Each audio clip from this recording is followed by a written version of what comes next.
দক্ষিণ এশিয়ার মানচিত্র কি নীরবে বদলে যাচ্ছে? দিল্লির সাউথ ব্লকের কপালে এখন চিন্তার ভাঁজ।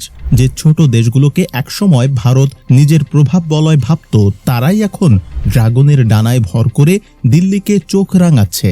নেপালের নতুন মানচিত্র থেকে শুরু করে ভুটানের গোপন সমঝোতা, সুপার পাওয়ার ভারতের তথাকথিত দাদাগিরি কি তবে শেষের পথে?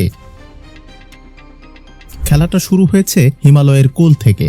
নেপাল তাদের নতুন রাজনৈতিক মানচিত্রে ভারতের নিয়ন্ত্রণে থাকা কালাপানি, লিপুলেখ এবং লিম্পিয়াধুরাকে নিজেদের এলাকা হিসেবে সিলমোহর দিয়েছে। 1816 সালের সুগৌলি চুক্তির দোহাই দিয়ে কাঠমান্ডু এবার এক চুলও ছাড় দিতে রাজি নয়। ভারতের আপত্তিকে পাত্তাই দেয়নি নেপাল সরকার।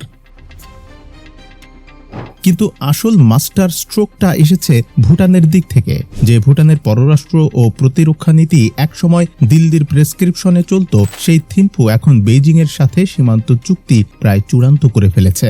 ডোকলাম মালভূমি নিয়ে চীনের সাথে ভুটানের এই বোঝাপড়া ভারতের জন্য একটা স্ট্র্যাটেজিক ডেড এন্ড। কারণ ডোকলাম হাতছাড়া হওয়া মানে ভারতের শিলিগুড়ি করিডর বা চিকেন স্নেক সরাসরি চীনা কামানের গোলার আওতায় চলে আসা। মাত্র 22 কিলোমিটার চওড়া এই চিকেন স্নেক কেটে দিলেই ভারতের মূল ভূখণ্ড থেকে উত্তর পূর্বাঞ্চল সম্পূর্ণ বিচ্ছিন্ন হয়ে যাবে।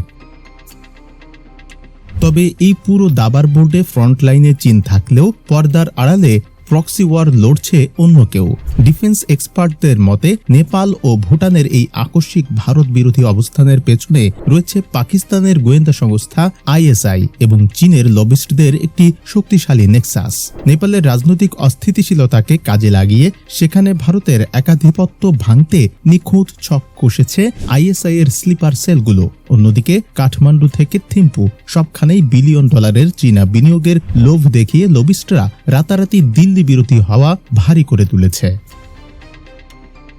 সার্কভুক্ত ছোট দেশগুলো এখন বুঝে গেছে শুধু ভারতের উপর নির্ভর করে থাকার দিন শেষ। বেজিংয়ের আর্থিক ও সামরিক ব্যাকআপ পেয়ে তারা এখন দিল্লির বিগ ব্রাদার সুলভ আচরণকে বুড়ো আঙুল দেখাচ্ছে। সাউথ এশিয়ার এই ভূ রাজনীতিতে ভারত কি পারবে তার পুরনো আধিপত্য ধরে রাখতে, নাকি ড্রাগনের এই নিখুঁত চেকমেটে কোণঠাসা হয়ে পড়বে দিল্লি? আপনার কি মনে হয়? কমেন্টে জানান।